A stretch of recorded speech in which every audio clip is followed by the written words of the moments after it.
So let's consider another program now that's a little bit more involved now that we've taken our initial steps into Python. So what's this program going to do? So I'm going to take you through step by step because this program is a little bit more interactive. It's actually going to get input from the user. So when this program starts off, it's going to start executing as main, as we saw before. And I've taken out sort of the top comments and stuff like that just to focus on the code. There's a print statement. What this print statement's going to do, and what I'm going to represent down here is the terminal. So I'm going to things that get printed to the terminal. I'm just going to show them in this box down here. So first line comes along and it does this print statement. It says this program adds 2 numbers. And as you know now with the print statement, what's going to get printed on the terminal is all the text in between the double quotes. The double quotes aren't actually printed, but this program adds 2 numbers and the period is printed to the terminal. Now what happens next? What happens next is we have the statement called input. And what input does is this the way to ask the user of the program, and the user being whoever sitting there at the terminal, to put some data or some information into the program. And so what input does is it comes along and it will print out on the terminal all the text that's between the 2 quotes. So enter first number, as you can see, is what gets printed here out on the terminal. And then it sort of sits there like the cursor is just waiting there for you to type something. And so when you type something and hit enter, whatever you type in and hit enter, that text is going to get stored inside a box with the name num1. And a little preview for you, that num1 is what we actually call a variable. Basically, it's just a place where we can store information inside the computer. So let's say, for example, the user types on the screen the number 9 and hits enter, right? So that's why I put it in sort of blue font there, and it's italics because that's what the user input would be. They would type the number 9 and hit input. That text for the number 9, you can see I put it in double quotes to indicate that it's text, is actually Python takes that as the result of input and says, where do I want to store that? I want to store that into this thing called num1. So it creates a box called num1 and puts that text 9 into it. Now, if we want to do something with that text 9, like we want to treat it as the number 9, we need to convert it to the number 9 because right now it's just a piece of text. And so what this next line does, it says, take that piece of text, whatever's in num1, what's in that box, and convert it to a number. In this case, we want to convert it to an int, which is short for integer. We want to convert it to an integer number. So what it does, it says, okay, take that piece of text 9, right? If I back up, you can see that was the piece of text 9 that was this num here. Take that piece of text 9 and convert it to the integer number equivalent, which is the number 9. And what are you going to do with it? I'm going to put that back into the box for num1. So it replaces whatever was in that box before with the value 9, which is now the number 9. Notice the double quotes are gone. Okay, now we're going to go through that same process again to get another number and put it in a different location. So we have another input statement. It says enter second number. That gets printed on our terminal, and the cursor is sort of waiting here for the user to enter something. Let's say the user now types in a 1 and a 7 and hits enter. So that's the number 17. That 17 as a piece of text is what comes back from input and is what's stored inside num2. So Python says I will create a new box called num2 and put that text 17 into it. And then just like you saw before, we want to take that whatever contents are in num2, which is the text 17, and convert it to a number, which is an integer. And so what we want to do is convert that text 17 to the value 17. And then what do we want to do with it? We want to store it back into the box for num2. So we want to take the text 17, convert it to the number 17, and then store that 17 back in this box. And that's what that line does. Notice I have a 17 here without the double quotes now. Okay. Now the final thing I want to do is, well, almost final thing I want to do is I want to say I want to add num1 and num2 together and then store the result inside a new box called total. So what this does is it says, okay, when I have an equal sign here, that's actually known as an assignment. And we'll go through this program. I'll sort of deconstruct all the parts for it, and we'll go through the program again in even more detail. So then you know what we're referring to when we're referring to all these pieces in a little bit more sort of Python speak, so to speak. What this is doing is it goes and looks up num1, which is 9. It looks up num2, which is 17. It adds them together, which gets you the value 26, and it puts that 26 in a box called total. So when all that happens, what we get is a box called total with the value 26 in it. Okay. And the last thing we were going to do is we want to print that total onto the screen.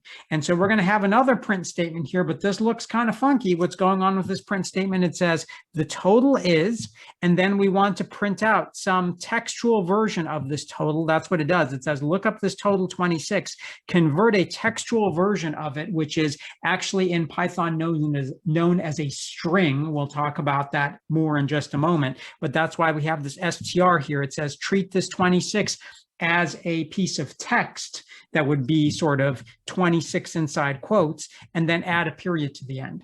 And so what's really going on here is it says, okay, the total is, concatenates on with this plus sign, the 26, and then concatenates on a little period at the end and prints that all on the screen. So when we execute that print line, what we get is the total is, notice I get that 26 here, which is coming from this box and being converted to text, and then the period at the end. So what we've now done is constructed perhaps the most expensive calculator that can only add 2 numbers in the world, because we're using a computer to just add 2 numbers. So you're like, okay, that's kind of interesting, Maron, but you kind of went through this fast and there was all these little pieces in there. Can you deconstruct what's really going on so I can sort of see in more general terms what's actually happening? And what are these boxes all about? Well, the boxes are really variables. So let's jump into that and we can look at each statement piece by piece in more detail. So let's look at the first statement, print. What is print doing? Well, print is actually a function. And what the print function does is it says, print out all the text in between the 2 quotes that you give me. Okay. And so in a little bit more detail is basically print is a command or a function that prints text to the terminal. The text is specified. So we have an opening paren and a closing paren. And then inside quotes is we specify the text. The text that's printed out is all the text in between the double quotes. So the double quotes are not actually printed as you saw in the terminal, but all the text in between them is. And it turns out you can also use single quotes. So if you want to have a version of print where you said something like print, open parentheses, and then single quote, or you could think of that as the apostrophe character, the same thing, and then hello, single quote, as long as they're matching either single quotes or double quotes, that will also work too. So you can either use single quotes or double quotes. And so one of the natural questions that comes up is, okay, why do I choose one versus the other? Well, sort of by convention, a lot of Python programmers use single quotes. Some like to use double quotes, but there is one time when you're constrained to use one versus the other. And that's when you actually want to use the other kind of character in the middle of the text you want to print. So let me show you an example.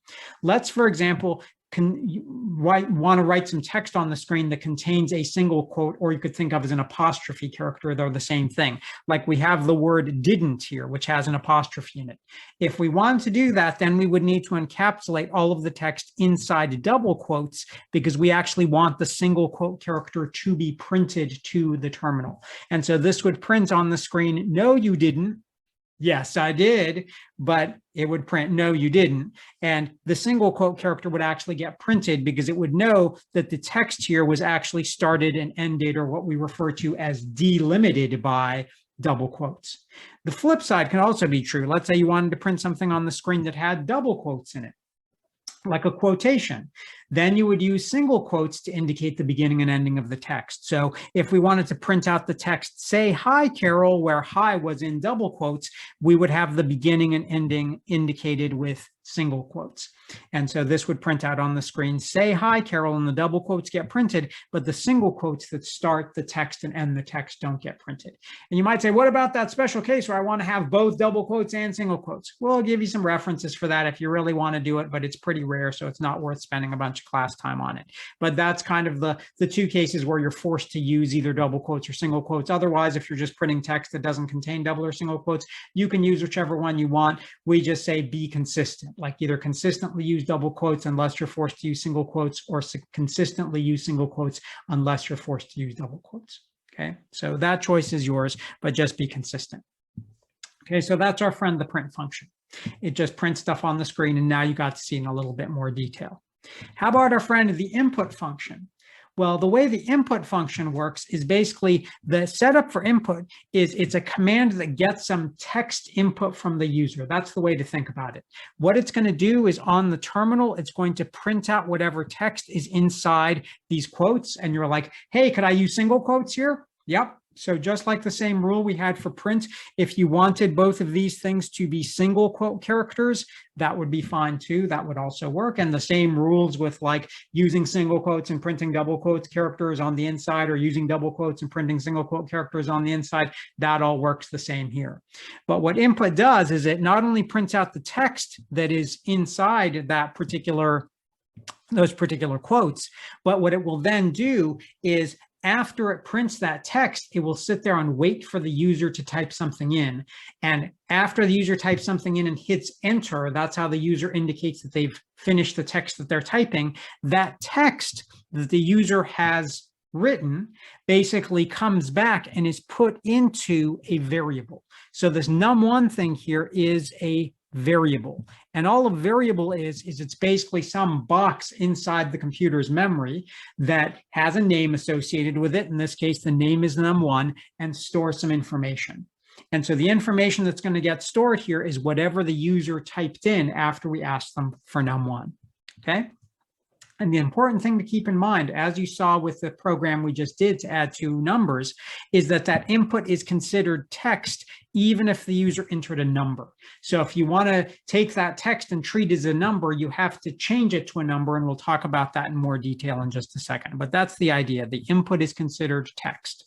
Okay, and we'll talk more about the input function as we continue along in the class, but I just really want you to get a sense for the basics of this is how you get information from the user to create an interactive program, at least one form of creating an interactive program. Okay, so you're like, hey, Marin, you've been talking about this variable thing and we called it num1 over here. Can you tell me a little bit more about variables? Like, what are they really and how do they work? Sure. And lo and behold, there just happens to be another slide called what is a variable? And now I feel compelled to answer the question, what is a variable? So let's talk about that.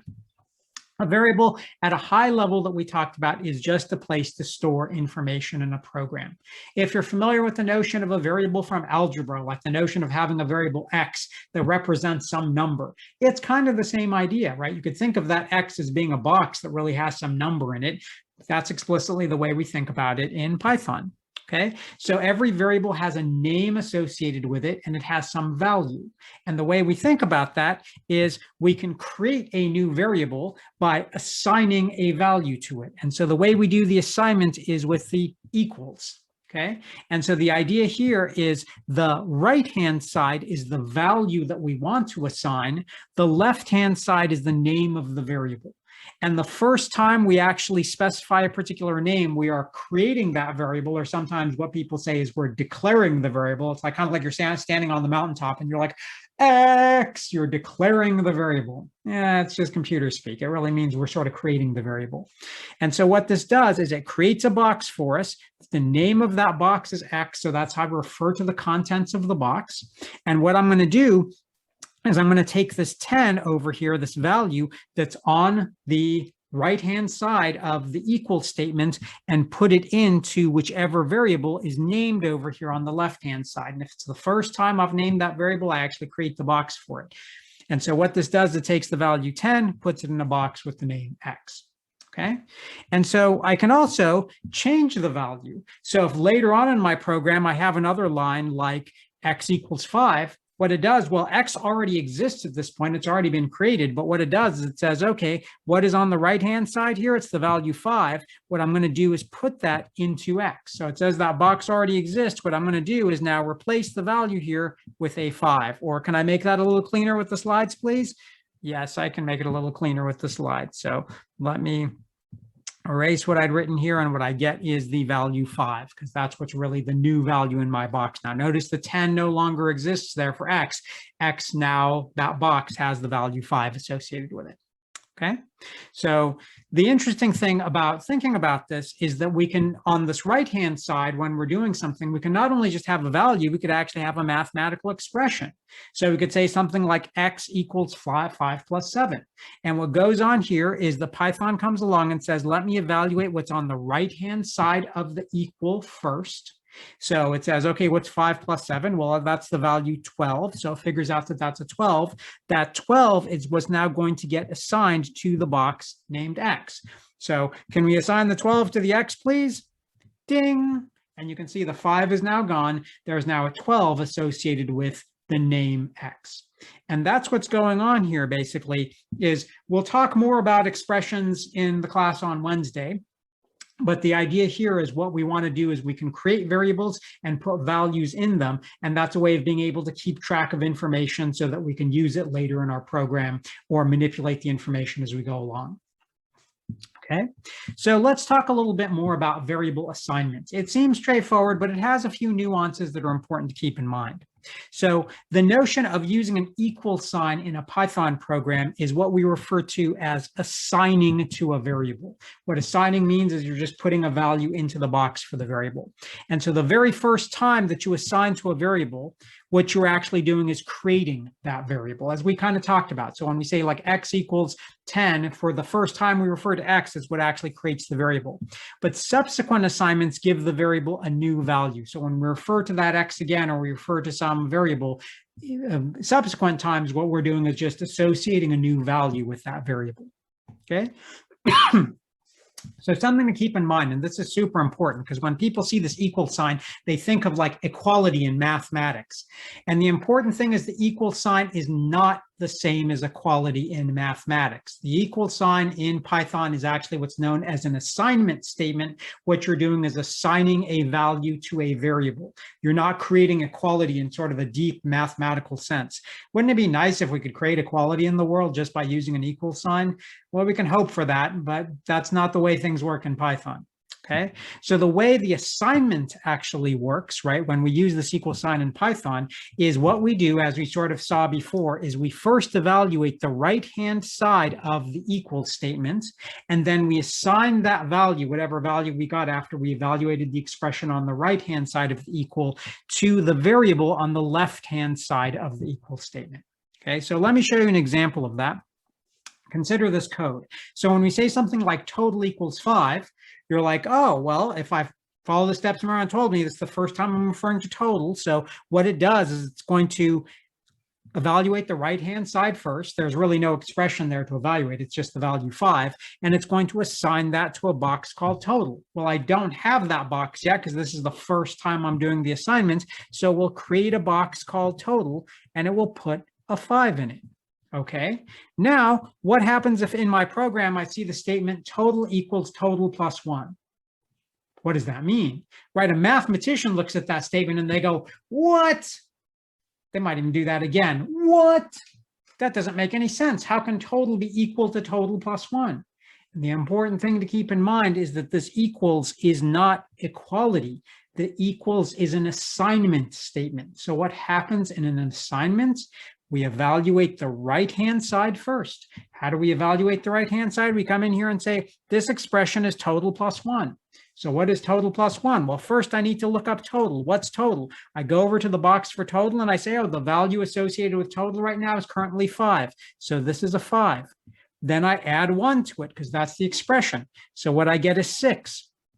What do I do with that 6? I take that 6, right, and I assign it to the left-hand side. What's the left-hand side? It's total. So it says take that 6 and put it into total. So it comes along here and says, oh, I had this 5 before. Well, I'm getting rid of the 5. I'm putting in the value 6 because that's what you told me to assign there. So what this line is actually doing is this line is adding 1 to total. That's all this line does. But notice it doesn't make any sense as mathematical equality. It does make sense as an assignment statement, which is to evaluate the right-hand side, figure out what the value is, and assign it to the left-hand side. Even if you're overwriting the old value, that's perfectly fine. It's actually pretty common to do statements like this in Python. Okay. Now, something you need to consider, and this is kind of the additional stuff I showed you at the bottom of the slide. Variables are only visible in the functions in which they are created. Okay, that's what's known as the scope of the variable. It is not a mouthwash. In the case of Python, what scope says is where does a variable live? A variable lives inside the function in which it was created.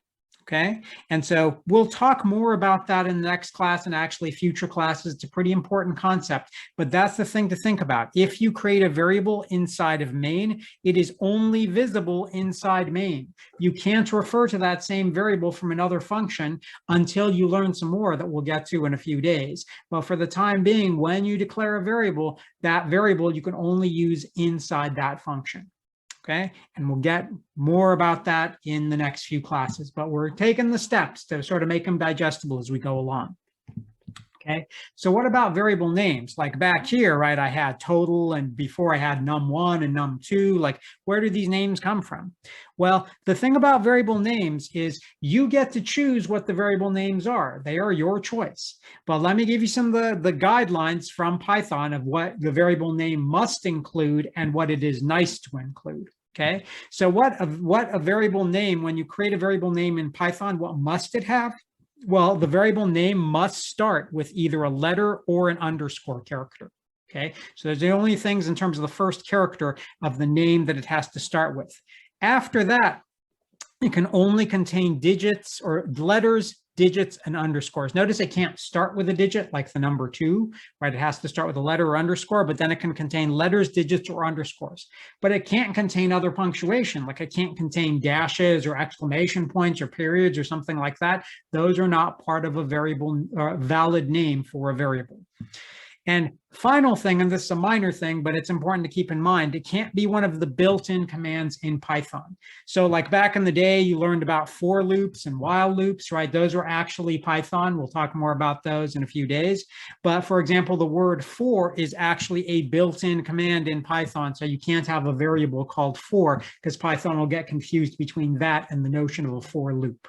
Okay, there's only about 200 or so of those words in Python, so it's not very likely that you just randomly happen to hit on one, but just so you know. Okay, so that's what it must have. But the other thing you want to keep in mind is that variable names are also case sensitive. So hello with a capital H is not the same variable name as hello with a lowercase h. So variables are case sensitive. The same word, but with different casing for the letters, will actually be treated as different variables. So important point to keep in mind. Keep your cases straight. Those are the things the variables must have. There's also what we think of as variables should have. So Python, the language doesn't enforce this, but to do good programming style, this is what we sort of would encourage you to do, is to have variable names be descriptive of the value they are referring to. So if you have a variable called x, x is not a very descriptive name. It's only a good name if, say, it's referring to an x coordinate inside, like an xy coordinate or something, if you're referring to some value in a grid, like, say, where Carol was. Right? But otherwise, if you're like writing a program that keeps track of a bank balance, keeping track of the balance with a variable x isn't meaningful, because when someone reads that, they're like, what is this x thing? You might actually want that variable to be something like balance or bank underscore balance to make it clear what value is actually being stored in the box for that variable. And the other thing you want to keep in mind is in terms of the naming convention, how we write these things, we want to write the variable names in snake case. So just like you saw with the names for functions, the names for variables should also be snake case, which is separate words that are joined by underscores, right? So if I had some variable that kept track, say, of the number of students who are in code in place, which is about 12,000, I might keep track of that in a variable called num underscore students. Okay, so descriptive names is what we want to have. Now, to get a little bit under the hood of what's actually going on with variables in Python, so you can think about them a little bit more, really, they're kind of like suitcases. Like, what? Suitcases? There's suitcases inside my computer? Yeah, well, kind of, yeah. So let's think about what it means to kind of think about the Python suitcases. Let's say I had a variable x that gave a value 12, okay? So to dig a little bit deeper, for those of you who are really interested, when you store information in a variable, it really becomes what we refer to as a Python object. So underneath the hood, what Python is kind of thinking about is I have some object that I keep track of this value 12. Okay, and objects come in different sizes and types, because you kind of think of objects as suitcases that store different kinds of things. Some of them may store numbers, some of them may store text. And so the size of how big that thing is and what kind of information it contains can be different for different kinds of variables. Okay, and the way to think about this Python object, it is just a suitcase that it's stored inside your computer's memory. So somewhere inside your computer, it has to keep track of all this stuff while your Python program is running. Okay, and so the way I think about it is a little suitcase. And if you think about like the RAM, the memory inside your computer, that's where these suitcases are getting stored. And each of these objects that is storing some information takes up different amounts of RAM or different like bytes in your computer, depending on how you think about it. But you don't have to really worry about it. You have space for millions, potentially, depending on how much memory you have, potentially billions of these suitcases inside Python. Okay, so really for our intents and purposes, the amount of memory you're using is going to be far less than the computer can actually handle. But that's the idea. Now, think about the suitcase in a little bit more detail. The way we want to think about this luggage is the luggage has tags associated with it. And the tags basically just specify the name for that piece of luggage. So the thinking about having something like a variable num students that I create with the value 700, what's really going on is that this value over here, that's my 700, is what's going to get stored inside the suitcase. And then the suitcase is going to have some tag associated with it, which is the name of the variable. So that's how we can keep track of it. So here's my suitcase that has the 700 in it. And how do I know how to refer to that suitcase? Well, it has a luggage tag that's num students. That's the name of the variable. Okay. And the thing that's interesting there is if I were to have, I say my number of students is 700, this might be, for example, for one of the classes I teach at Stanford, might have 700 students. And then I see how many of the students actually showed up in class that day. And I might want to keep track of that with a variable called a num in class. And that might be 550. So 550 students came today. So I want to assign the value 550 to num in class. And so what I get is a new piece of luggage that has the value 550 in it. And the way I refer to that piece of luggage or that value is with its tag that is num in class, which is just the name for that variable or the tag for that suitcase. And so if I were to create some new suitcase, I want to see how many students were absent in class that day. You're like, Maron, you actually have absent students? Occasionally, yeah. It'd be great if you could show up to all the lectures. So what I do is I say I have some expression here, which is take the number of students and subtract off the number in the class. So it says, okay, how do I get number of students? Well, I look up that luggage tag and look at the value associated with it, which is the 700. So that would be 700. I want to subtract from that. So that's just a minus sign, like an arithmetic.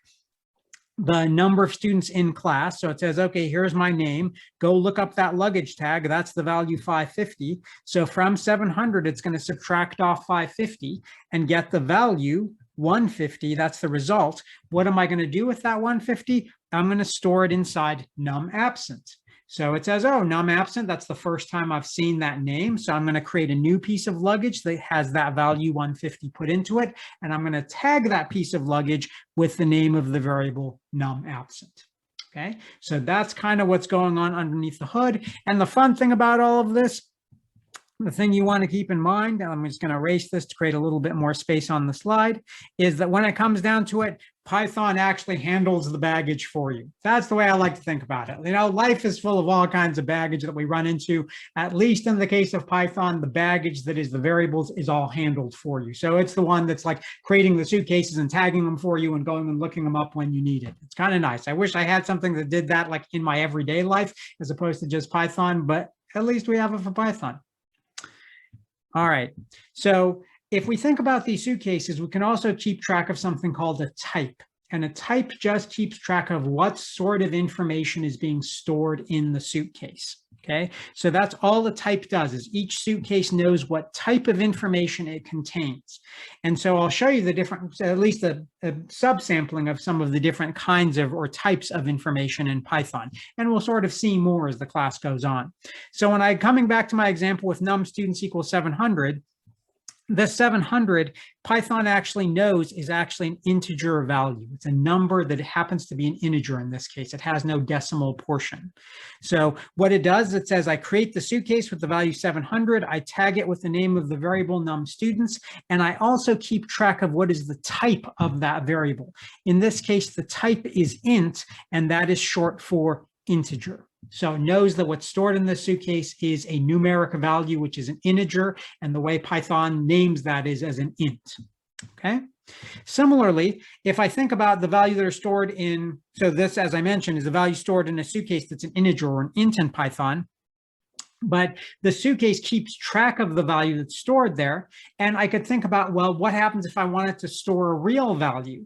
So in a similar sense, I want to create a suitcase that has a value associated with it, but it's going to have a different type. So let's say I wanted to have a real value. How do I do that? Let's say I said the number of students was 700.0.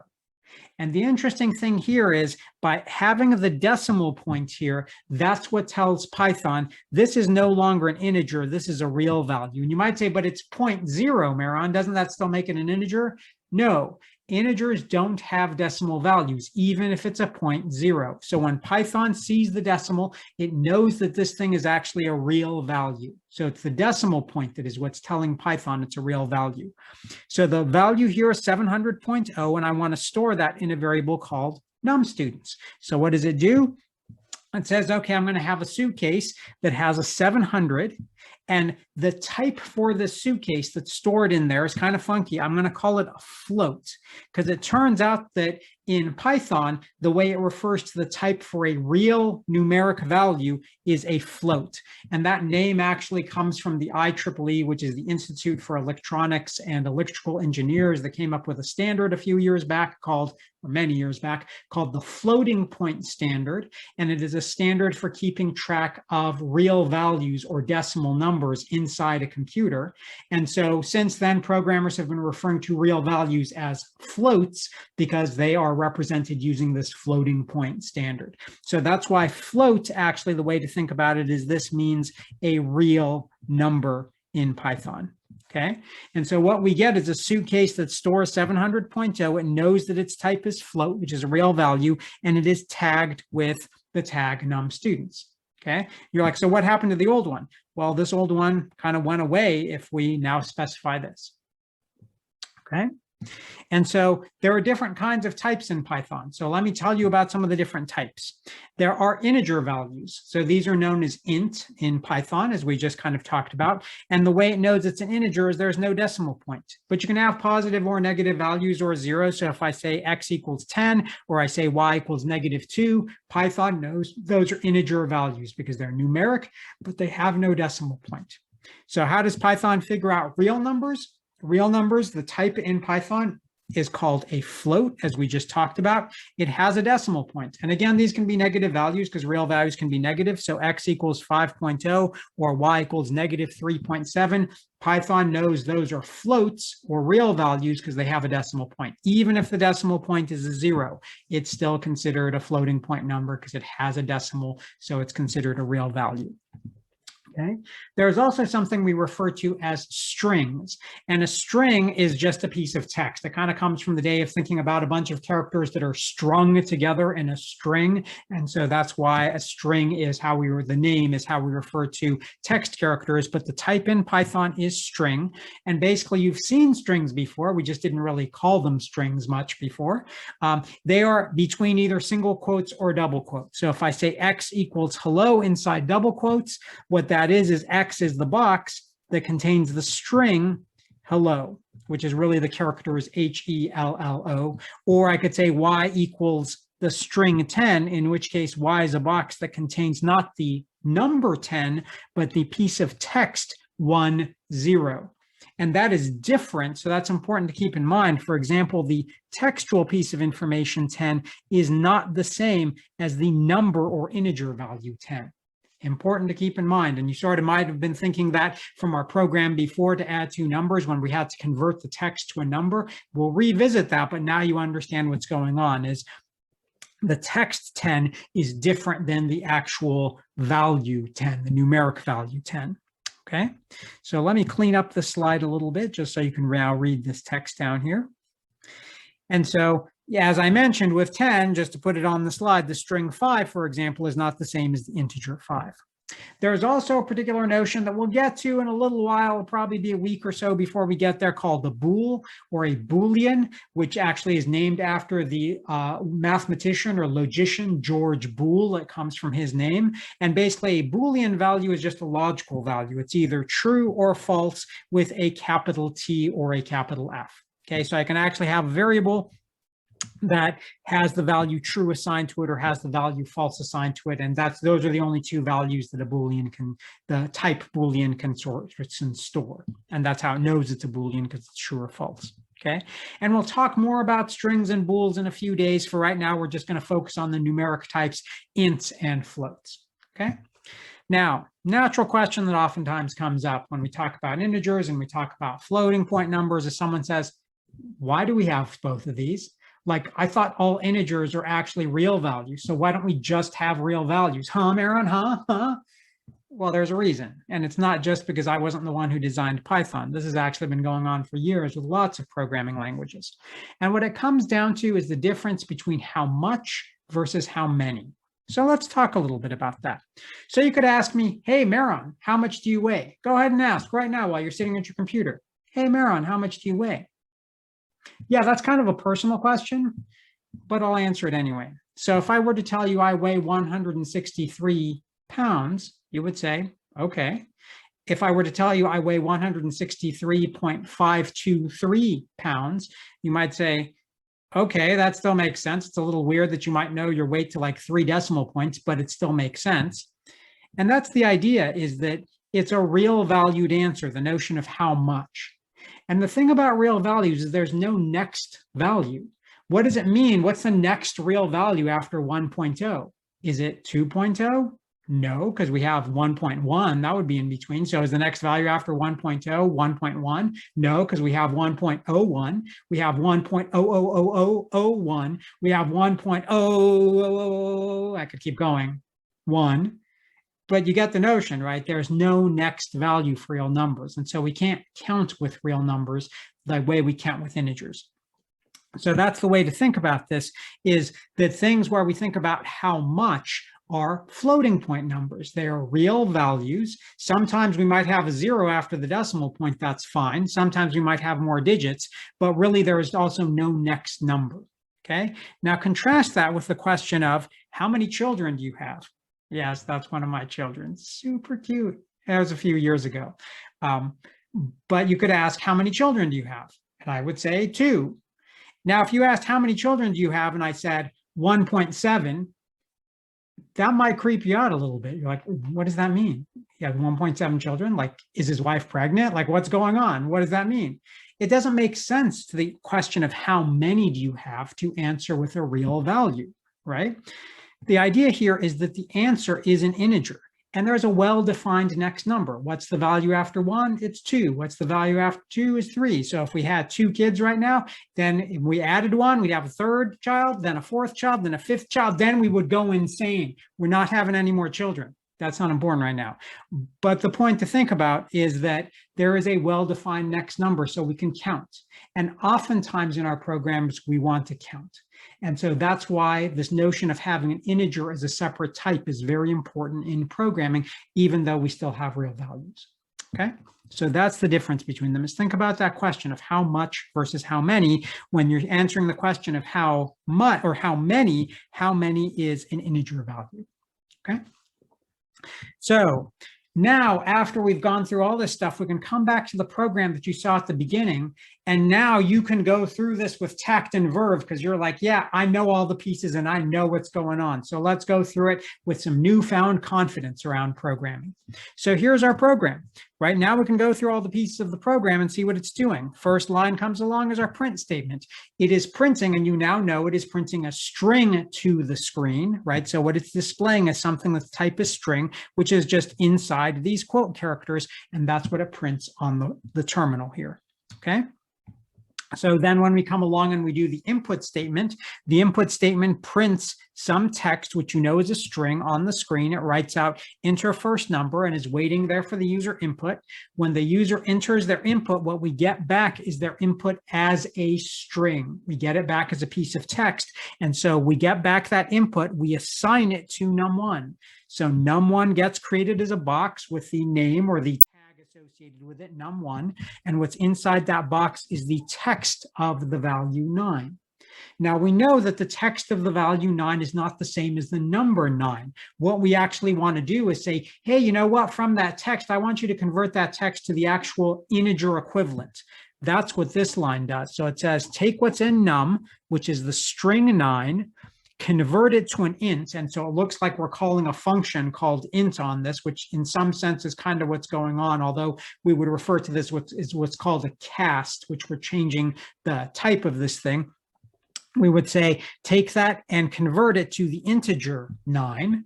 And then what you're going to do is you're going to assign that back to num1. So it says, okay, now I've taken this string 9, I converted it to the integer 9, and that's what I'm now going to put back into the box for num1. So that's what happens after we do that line. So the input command gives you back a string, even if the user types in a number. And so what we need to do is we need to convert that string to an integer. And so when we do this line over here, it converts that string to an integer, and that's why we have the 9 as an integer now. Notice it's not inside quotes, inside the box for num1. And now we can go through that process for num2. So we call, if we were to call num2, we would now get a new piece of text for num2. But what I want to do is, rather than continuing with the rest of the program at this point, I want to go and kind of look at the luggage that's underneath. Okay, or the variable. So show me the luggage. So when I call the input statements, right, and it's saying enter first number, what I get from the luggage point of view, I just showed you is the box point of view, but what I get is from the luggage point of view is I get the text 9, which is of type string because it's a piece of text that is tagged with the tag or the name num1. That's the name of our variable. Okay. Then when I do this line, what's happening is it says, go look up num1. This is the string 9, convert it to the integer equivalent for whatever that string is saying. That would be the value 9. And then what I want you to do is I want to have that 9 put into a suitcase with the tag num1. So what it does, it says, okay, create a new suitcase. It creates a new suitcase that has the value 9 in it, which is now of type integer. So that's this 9 over here. And what it's going to do is say, tag this suitcase with the tag num1. So that suitcase gets tagged with the tag for num1, okay?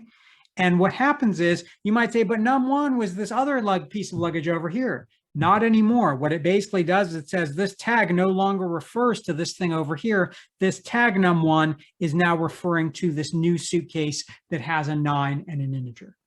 Okay. And the way you could conceptually think about that, that's easier to kind of think about, is I have a box called num1, and the contents of that box are now changing from the string 9 to the numeric value 9. That's kind of conceptually the easier way to think about it. But if you care about the little details, the way to think about the details underneath the hood is I've actually created a new piece of luggage and sort of moved the tag to now be referring to that piece of luggage. Okay. So coming back to our program here, that's what happened in that line from underneath the hood when you actually saw the luggage. Now I can continue executing the rest of this program. So I come along and say, enter the second number. As you know, the input statement's going to get a piece of text from the user. If the user types 17 and hits enter, I get back the text 17. And so on the next line, I'm going to take that text 17, convert it to its integer equivalent, which is the number 17, and then assign that back to num2. So that will turn num2 here into the integer value 17. Okay, and you can think about the luggage underneath the hood like we just saw in the last slide, but if it's conceptually easier to think of it as just a box with a name that we put a value in, that works just fine. Okay, and then on our next line, you can say, hey, we have an assignment statement for total. So it's going to evaluate the right-hand side and assign that to the left-hand side. Yep, that's what it's doing. That's actually what all of these equal statements or assignments have done. It's just that in previous cases, the way we needed to evaluate the right-hand side was, for example, to do the input statement or to convert a value to its integer form. Here we have a mathematical expression to convert num1 or to add num1 and num2. So it looks up num1, which is 9, looks up num2, which is the 17, computes 9 plus 17, which gives us the value 26, and is going to put that into a box named total. And so that's what happens when we execute that line. There's our box total with the value 26 in it. So final line for what we're going to do. What is this final line going to do? Now we can actually tease this whole thing apart. So before I show you what this is going to print on the screen, actually, let me show you what's going to print on the screen, and then I'll tell you how we got that. It's going to print out the total is the value 26 and then a period. So it's going to print out the total is 26 and period on the screen. but what do these plus signs mean here? And what is this string thing here? So now we can sort of understand those better by deconstructing this a little bit. So what's going on with the print statement? What's going on with the print statement is what we're doing is we're trying to create and add strings together. So we say the total is, that's one string. We say total, which is the value 26. I want the string version of that, which is the text 26. And then I want to add to that a period, which is just a textual period.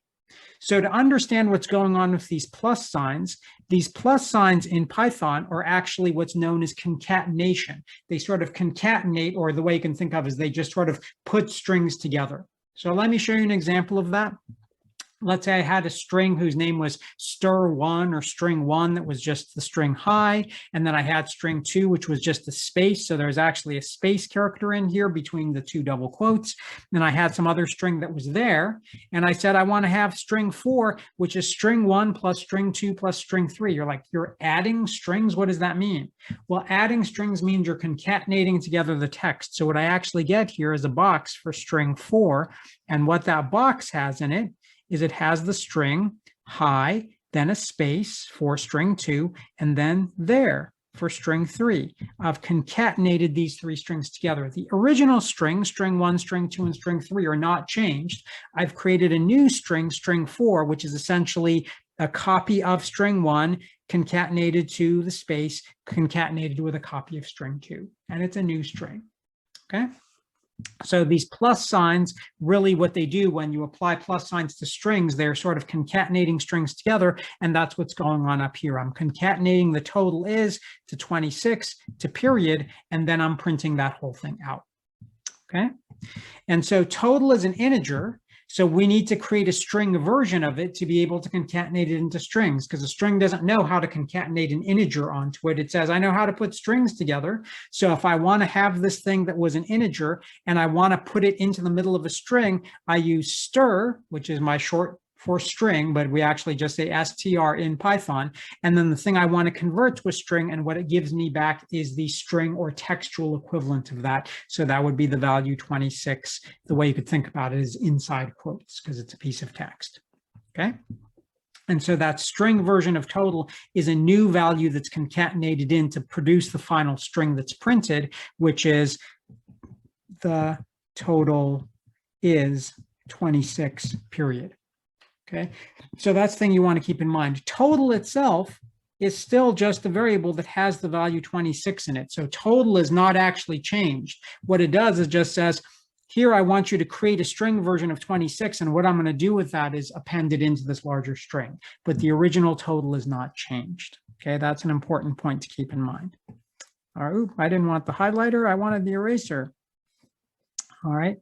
So the original value in total is still an int. That's something you want to keep in mind. So let's come back to our program and execute our final line together. So now we know what that line is doing. It's actually creating this string. The total is 26, and that string is what's getting printed out by the print command.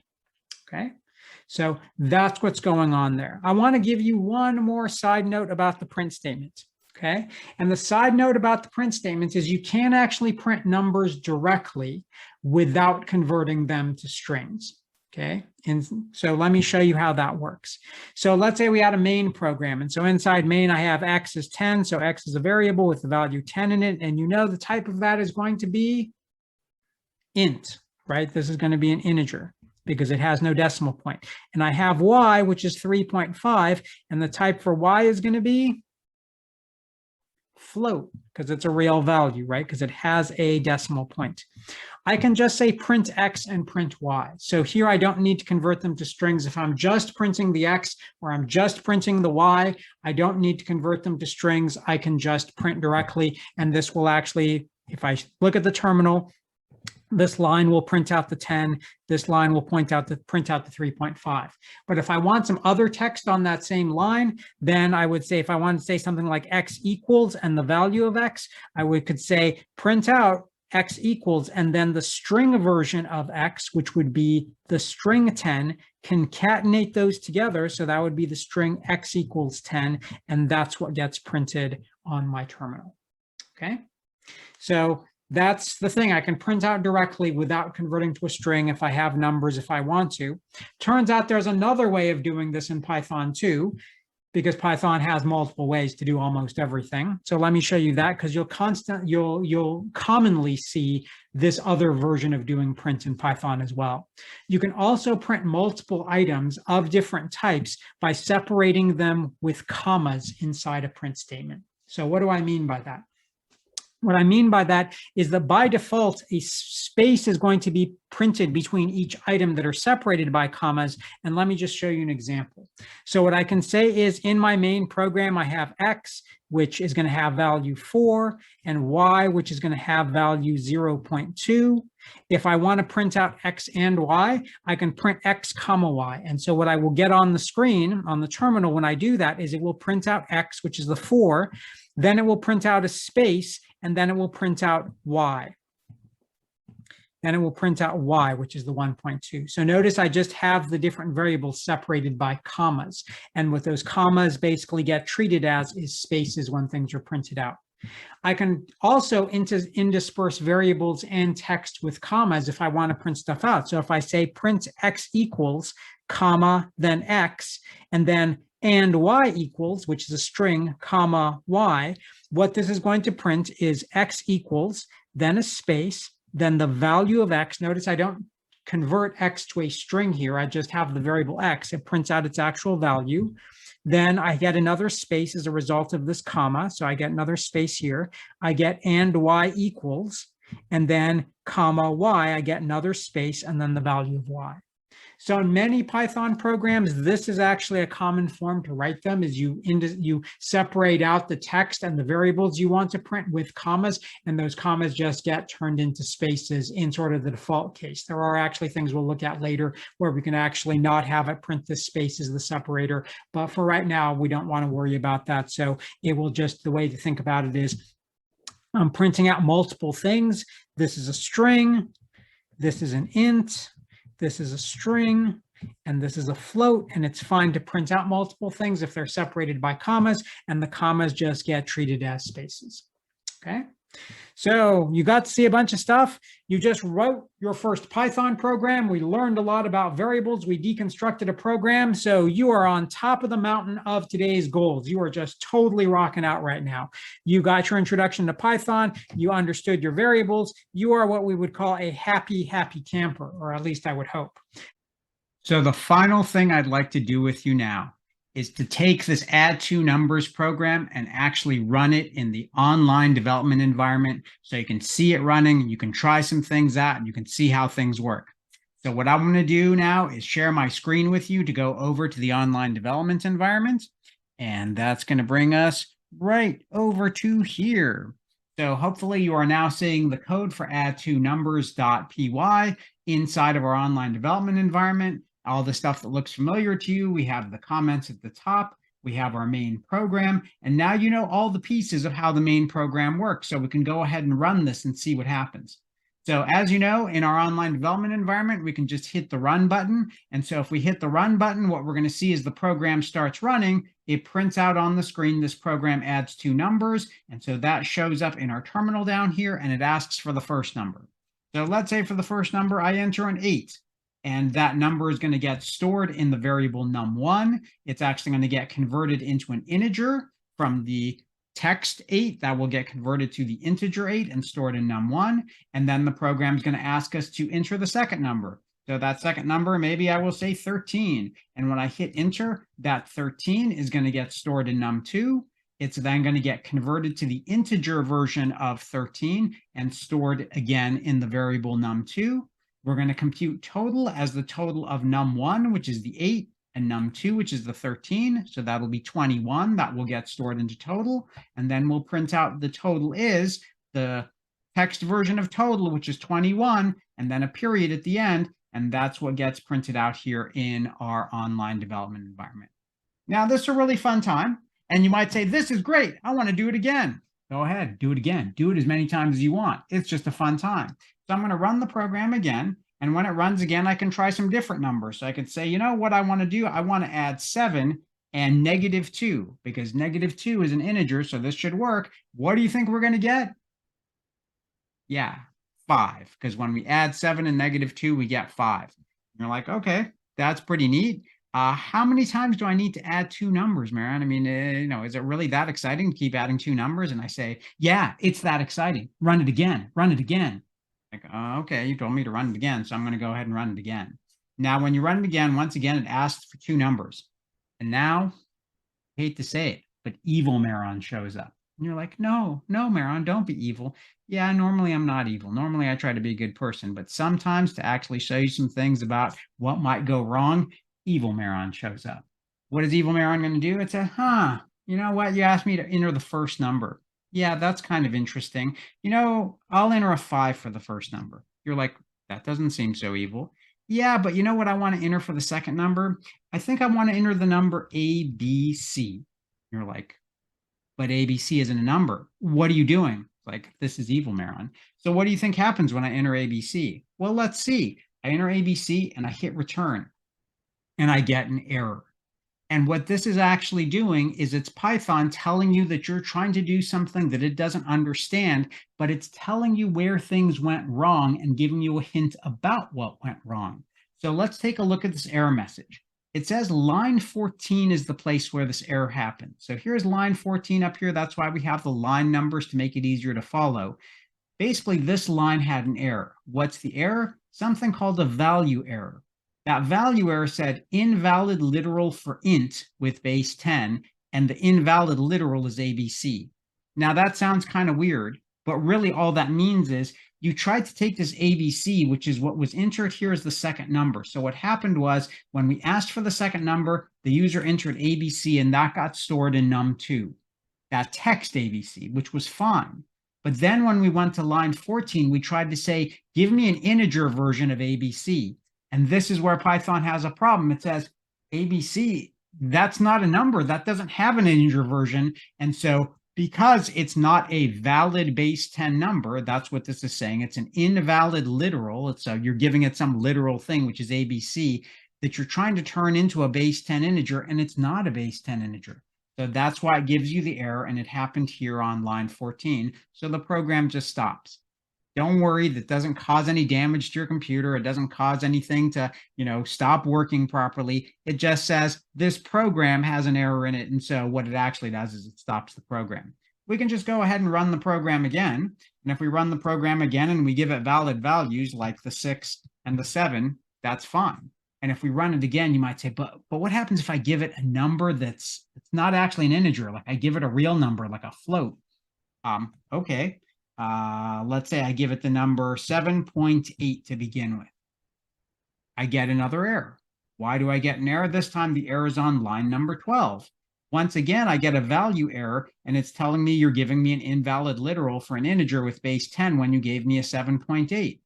What's going on here? When we input the first number, what we entered was a 7.8. That got stored here as num1 as the text 7.8. Then on line 12, we tried to convert that text 7.8 to an integer. And the program says 7.8 is an integer. That's not valid. That's why we get this error here on line 12, because it's invalid to try to convert the literal piece of text 7.8 to a base 10 integer, because it's not. And so what the online development is basically the environment is telling you is if something goes wrong, it tries to give you hints. Use these hints so you can figure out how to debug your program or get the errors out of it, because it's telling you where the error happened and it's trying to give you some indication of what that error was. And hopefully that will help you solve the problem. So with that said, there is our Add2Numbers program. You've now seen it running in the development environment, and you've also learned a little bit about how to deal with errors if they come up. Congratulations, and we'll see you next time. Once again, super proud of you for getting this far. Just think about all the stuff that you've learned in just a few days, and you're beginning to spread your programming wings even more. So take care. Thanks very much. We'll see you next time.